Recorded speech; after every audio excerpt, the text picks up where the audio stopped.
प्राणों को समर्पित करके जो गौ सेवा करता है, वास्तविकता, हम इस बात में इसलिए वास्तविकता शब्द लगा दें कि आप तो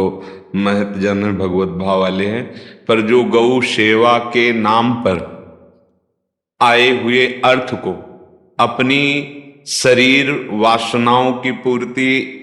में, तो ये उसको जो प्रशंसनीय विषय है उससे वो अलग मार्ग हो गया, ये फिर उसको पतित कर देगा।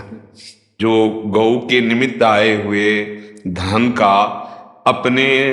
वासनाओं से, अपने शरीर संबंधियों आदि के प्रयोग में, जैसे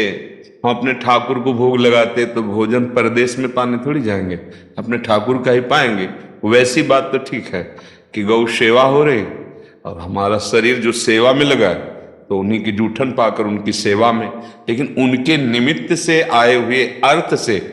अपनी वासना की पूर्ति वाला क्षेत्र और गौ के निमित्त जो आया उसको, तो वो हमें फिर मलिन कर देगा। बड़े बड़े जो हमारे संत महापुरुष जन हैं, जो भक्त जन हैं, जो गौ सेवा कर रहे हैं, उनके चरणों में कोटिशा प्रणाम है, क्योंकि इस पर भगवत कृपा से ही दृष्टि जाएगी। नहीं तो दूध के लिए रखना वो एक अलग बात हो गई, लेकिन सेवा शब्द है, जो हिंसक जन हमारी गौओं की हिंसा करके उनसे छुड़ा करके जो वो दूध दे ना दे, वो गर्भ लायक रह गई कि नहीं रह गई, क्योंकि वो हमारे धर्म का स्वरूप है, भगवत स्वरूप है, हम उसकी सेवा कर रहे हैं। तो इससे हमारे गोलोक बिहारी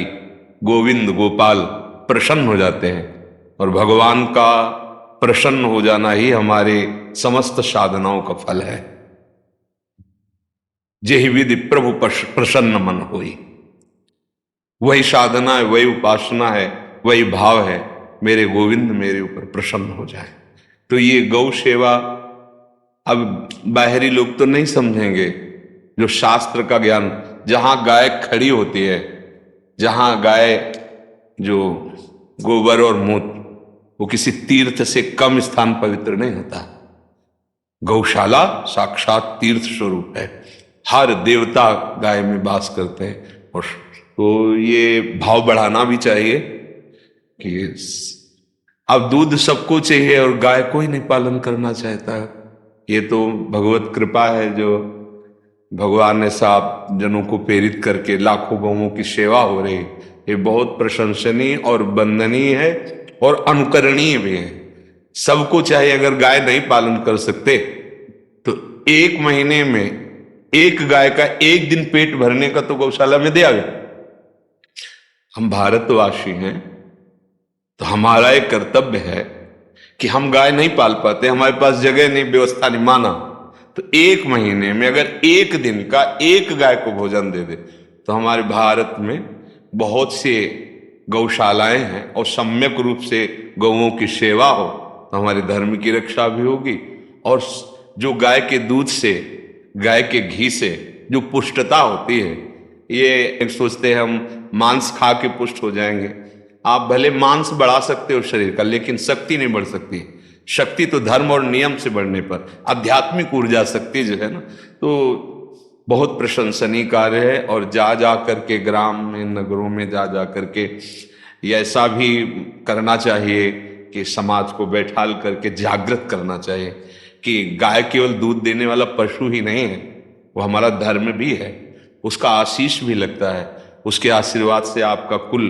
आपका जो ऐश्वर्य वैभव वो बढ़ेगा। गौ सेवक कभी अकाल मृत्यु को प्राप्त नहीं होता, गौ सेवक कभी दरिद्र नहीं हो सकता, गौ सेवक कभी असाध्य रोगों से ग्रसित नहीं हो सकता, भले प्रारब्ध हो, क्योंकि वो गौ सेवा में, माना कि मान लो प्रारब्ध से कोई आंतरिक बीमारी आ गई, लेकिन उसके प्रताप से परास्त नहीं होगा। बहुत से लाभ, सबसे बड़ा लाभ है कि भगवान कृपा करके अंतिम जीवन कर देते हैं। जो गौ सेवा परायण है ना, उसका लक्ष्य केवल गौ सुख पहुंचाना हो,